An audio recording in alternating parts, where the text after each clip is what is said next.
हवाओं के भरोसे मत उड़, चट्टानें तूफानों का भी रुख मोड़ देती हैं। हवाओं के भरोसे मत उड़, चट्टानें तूफानों का भी रुख मोड़ देती हैं। अपने पंखों पर भरोसा रख, हवाओं के भरोसे तो पतंगें उड़ा करती हैं। हेलो दोस्तों, कैसे हैं आप लोग। चलिए भाई, पेन पेपर उठा लीजिए। आज हम कर रहे हैं 19 से लेकर 24 अगस्त 2023 तक के मोस्ट इंपोर्टेंट करंट अफेयर। ये डेली करंट अफेयर की सीरीज है और आज हम एपिसोड 9 यहाँ पे करने वाले हैं। आपके जितने भी एसएससी, बैंक, रेलवे या जो भी आपके गवर्नमेंट एग्जाम्स हैं जहाँ पर आपसे करंट अफेयर पूछा जाता है, उनके लिए मोस्ट इंपॉर्टेंट है। हिंदी इंग्लिश दोनों लैंग्वेज में अवेलेबल है और इसकी जो पीडीएफ होगी मैं उसे टेलीग्राम पे अपलोड करूँगा, आप लोग वहाँ से उसे डाउनलोड कर सकते हैं। ठीक है, टेलीग्राम का लिंक मैंने नीचे डिस्क्रिप्शन में दिया हुआ है, आप वहाँ से उसे ज्वाइन कर सकते हैं। तो चलिए शुरू करते हैं। देखिए, आज का पहला जो क्वेश्चन है हमारा, भारत के पहले 3D कंक्रीट मुद्रित डाकघर भवन का उद्घाटन कहाँ किया गया है। Where has India's first 3D concrete printed post office building been inaugurated. तो इसका जो राइट आंसर है वो है कैम्ब्रिज लेआउट, बेंगलुरु। ठीक है, जो कैम्ब्रिज लेआउट है बेंगलुरु में, वहाँ पर अभी हाल ही में 3D कंक्रीट मुद्रित डाकघर भवन का उद्घाटन किया गया है। अब देखिए, इससे आपसे क्या इंपॉर्टेंट क्वेश्चन पूछे जा सकते हैं। देखिए, 1766 में लॉर्ड क्लाइव द्वारा प्रथम डाक सेवा व्यवस्था स्थापित की गई थी। ठीक है, तो देखिए, जो पहली डाक सेवा व्यवस्था स्थापित की गई थी वो 1766 में लॉर्ड क्लाइव के द्वारा की गई थी। उसके बाद है 1774 में वॉरेन हेस्टिंग द्वारा कलकत्ता में प्रथम डाकघर स्थापित किया गया था। आपसे एग्जाम में ये पहले भी पूछा गया है कि जो भारत का पहला डाकघर था वो कब स्थापित किया गया था। तो ये 1774 में स्थापित किया गया था वॉरेन हेस्टिंग के द्वारा। कहाँ पर? कलकत्ता में। तो ये चीज़ें आपको याद रखनी है। चलिए अगला देखते हैं। अगस्त 2023 में अंडर 20 विश्व कुश्ती चैंपियनशिप में 76 किलो भार वर्ग में स्वर्ण पदक किस महिला खिलाड़ी ने जीता है। Which female athlete has won the gold medal in the 76 kg weight category at the under 20 world wrestling championships in August 2023। तो इसका आंसर है प्रिया मलिक। ठीक है, जो भारत की एथलीट हैं प्रिया मलिक, उन्होंने अभी हाल ही में जो अंडर 20 विश्व कुश्ती चैंपियनशिप हुई थी उसमें 76 kg वेट कैटेगरी में उन्होंने स्वर्ण पदक जीता। ठीक है, अब देखिए, जो ये अंडर 20 विश्व कुश्ती चैंपियनशिप हुई थी ये जॉर्डन के अम्मान शहर में हुई थी। कब से कब तक? 14 से लेकर 20 अगस्त तक। और ये जो एडिशन था ये अभी 46वां एडिशन था, ये आपको याद रखना है, आपसे एडिशन पूछ लेते हैं। ठीक है, कौन सा संस्करण था ये? 46वां। इसमें देखिए, जो अंतिम पंघाल है उन्होंने अंडर 20 विश्व खिताब जीतने वाली पहली भारतीय महिला पहलवान बन गई है। 2 इन्होंने अंडर 20 विश्व खिताब जीत लिए हैं, एक पिछले साल जीता था, एक इस साल जीता है। तो ये पहली महिला पहलवान बन गई हैं जिन्होंने 2 अंडर 20 विश्व खिताब जीत लिए हैं। ठीक है, तो ये इंपॉर्टेंट है, ये आपको याद रखना है। और देखिए, भारत ने इसमें 4 स्वर्ण, 3 रजत और 7 कांस्य पदक सहित कुल 14 पदक प्राप्त किए। ठीक है, चलिए अगला देखते हैं। फीफा महिला विश्व कप 2023 का विजेता कौन सा देश बन गया है। Which country has become the winner of FIFA women's world cup 2023। तो अभी जो स्पेन है, स्पेन की जो फुटबॉल टीम है महिलाओं की, उसने अभी फीफा महिला विश्व कप 2023 का खिताब जीता है। ये कब से कब तक? 20 अगस्त 2023 को सिडनी ऑस्ट्रेलिया में जो इसका फाइनल मैच हुआ था उसमें स्पेन ने इंग्लैंड की टीम को हरा दिया था। ठीक है, और ये स्पेन का पहला खिताब है तो इसलिए इम्पोर्टेंट बन जाता है। अगर हम बात करें फीफा महिला विश्व कप की, तो इसकी जो स्थापना हुई थी वो 1991 में हुई थी। ठीक है दोस्तों, ये बहुत मोस्ट इंपोर्टेंट क्वेश्चन हैं जो एग्ज़ाम में पूछे जाते हैं। जिस पैटर्न से आजकल चल रहा है एग्ज़ाम में, वही मैंने यहाँ पर लिया हुआ है। तो वीडियो को लास्ट तक ज़रूर देखिए और चीज़ों को बार बार रिवाइज कीजिए, तभी ये चीज़ें आपके समझ में आसानी से आ पाएंगी और आप एग्ज़ाम में अच्छा कर पाएंगे। ठीक है, चलिए आगे देखते हैं। हाल ही में मालाबार अभ्यास 2023 का आयोजन कहाँ संपन्न हुआ है। Where has the Malabar exercise 2023 been organised recently. तो ये भी आपका सिडनी ऑस्ट्रेलिया में हुआ है। ठीक है, जो अभी मालाबार अभ्यास हुआ था 2023 का, ये कहाँ पर हुआ? सिडनी ऑस्ट्रेलिया में हुआ था। और ये कौन सा संस्करण था? 27वां। ठीक है, ये 27वां एडिशन था। आपसे एडिशन पूछ देते हैं तो एडिशन याद रखना आपको। देखिए, जो ये एक्सरसाइज हुई थी इसमें आपके भारत, अमेरिका, ऑस्ट्रेलिया और जापान की जो नौसेना है उनका ये संयुक्त अभ्यास है। जो मालाबार अभ्यास है वो 1992 में भारत और अमेरिका के बीच एक द्विपक्षीय अभ्यास के रूप में मालाबार तट पर शुरू हुआ था, लेकिन बाद में इसमें आपके ऑस्ट्रेलिया और जापान भी शामिल हो गए। तो अब ये 4 देशों की नौसेनाओं के बीच एक संयुक्त अभ्यास है।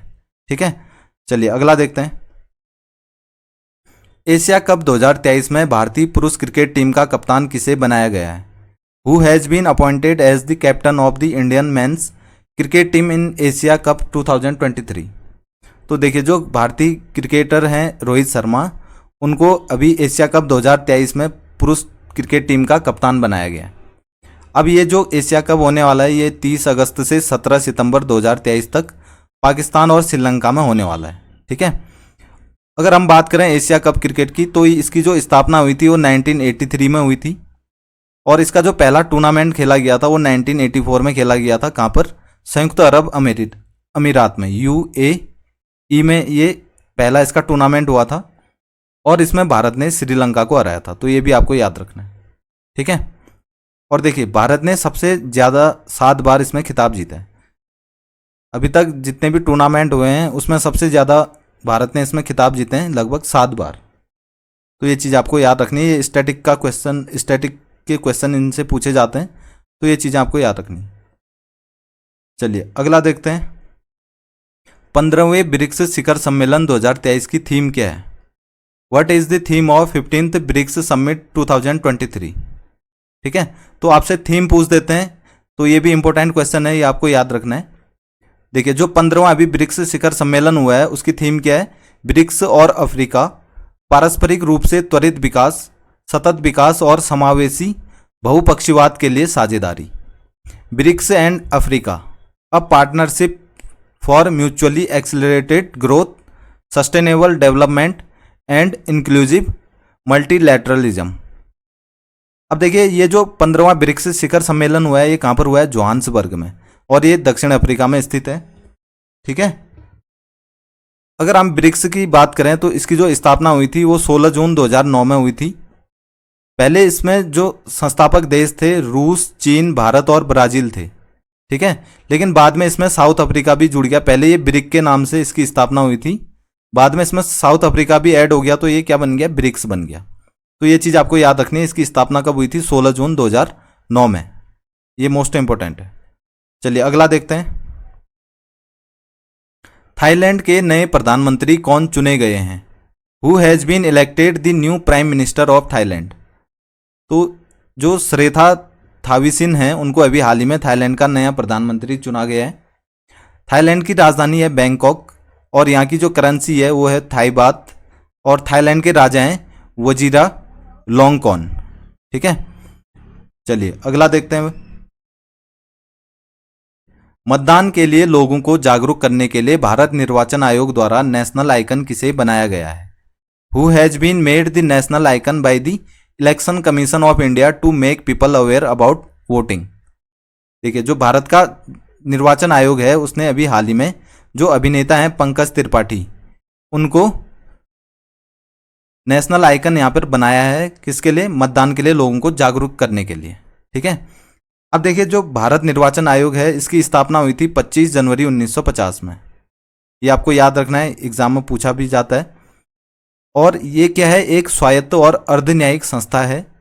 देखिए, जो हमारे संविधान का भाग 15 है उसमें अनुच्छेद 324 से लेकर 329 तक निर्वाचन से संबंधित उपबंध बनाए गए हैं। और अभी वर्तमान के जो मुख्य चुनाव आयुक्त हैं वो कौन है? श्री राजीव कुमार हैं। तो ये चीज़ें आपको याद रखनी है, ये मोस्ट इंपॉर्टेंट चीज़ें हैं, ये आपको याद रखनी है।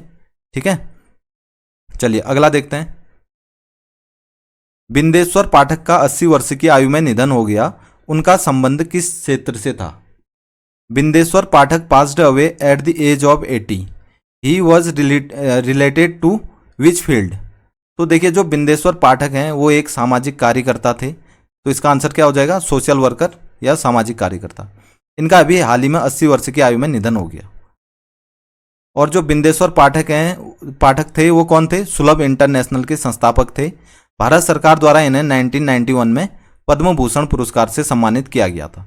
तो ये चीज़ आपको याद रखनी है, क्योंकि ये एग्जाम में पूछ सकते हैं आपसे कि बिंदेश्वर पाठक का 80 वर्ष की आयु में निधन हो गया, उन्हें पद्म भूषण पुरस्कार से कब सम्मानित किया गया था? तो कब, उसका आंसर हो जाएगा 1991। ठीक है, चलिए अगला देखते हैं। पीएम ई बस सेवा योजना की अनुमानित लागत कितनी है? What is the estimated cost of PM E bus Sewa योजना? ये मोस्ट इंपोर्टेंट क्वेश्चन है, इसको आप अच्छे से करके जाएंगे। देखिए इसकी जो लागत है वो है 57,613 करोड़ रुपए। ठीक, जो पीएम ई बस सेवा है ये क्या है, 57,613 करोड़ रुपए इसकी लागत है। और ये क्या है, पी मॉडल पर 10,000 ई बसों द्वारा सिटी बस संचालन को बढ़ाने के लिए इस योजना को शुरू किया गया है। अब आपसे अगर पूछ दिया जाए कि पीपीपी का फुल फॉर्म क्या है, तो इसका फुल फॉर्म है पब्लिक प्राइवेट पार्टनरशिप। ठीक है, सरकारी निजी कंपनी भागीदारी। तो ये इसका फुल फॉर्म है। जो पीपीई मॉडल है इसी के आधार पे इसको अभी जो 10,000 ई बसें हैं उनको यहाँ पर उनका संचालन करने के लिए इस योजना को शुरू किया गया है। ठीक है, चलिए अगला देखते हैं। केंद्रीय मंत्रिमंडल ने हाल ही में डिजिटल इंडिया कार्यक्रम के विस्तार को मंजूरी प्रदान की है। इसके विस्तार के परिव्यय की लागत कितनी है? The union cabinet has recently approved the expansion of the digital India programme. What is the cost of the outlay for its expansion? तो देखिए जो इसका विस्तार होने के लिए जो परिव्यय की लागत है वो कितनी है, 14,903 करोड़ रुपए। इसमें इतने की लागत आने वाली है। और जो डिजिटल इंडिया कार्यक्रम था ये क्या था, नागरिकों तक सेवाओं की आसान पहुंच बनाने के लिए भारत सरकार द्वारा 1 जुलाई 2015 को लॉन्च किया गया था। ठीक, आपसे पूछ देंगे कि ये कब लॉन्च हुआ था, तो ये 1 जुलाई 2015 को कहाँ पर, इंदिरा गांधी स्टेडियम में। ठीक है, ये भी इंपॉर्टेंट क्वेश्चन है, इसको भी आप याद रखेंगे। चलिए अगला देखते हैं। भारत का पहला केरोसिन ऑक्सीजन संचालित रॉकेट किस कंपनी के द्वारा लॉन्च किया जा रहा है? Which company is going to launch India's first kerosene oxygen powered rocket? तो इसका आंसर है अग्निकुल कॉस्मोस। देखिए जो अग्निकुल कॉस्मोस है ये एक निजी रॉकेट कंपनी है। इसके द्वारा भारत का पहला केरोसिन ऑक्सीजन संचालित रॉकेट लॉन्च किया जाना है।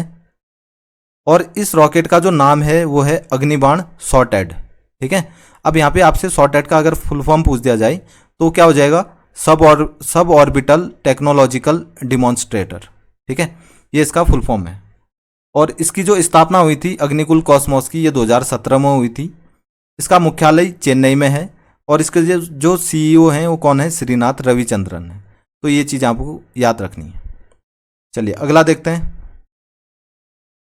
केंद्रीकृत वेब पोर्टल उद्गम किसके द्वारा लॉन्च किया गया है?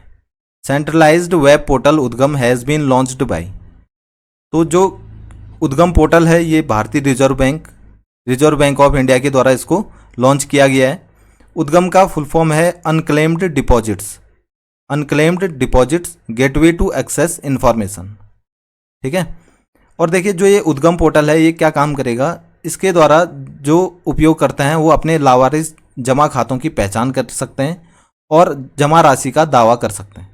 अब देखिए क्या होता है कि कई बार हम बहुत सारे अकाउंट ओपन कर लेते हैं और भूल भी जाते हैं, तो वो क्या हो जाते हैं, लावारिस हो जाते हैं। ठीक है, और उसमें जो राशि जमा होती है वो उसी में पड़ी रहती है। तो ये जो उद्गम पोर्टल है इससे लावारिस जमा खातों की पहचान हो पाएगी और उसमें जो जमा राशि है उस पर हम उस क्लेम कर सकते हैं।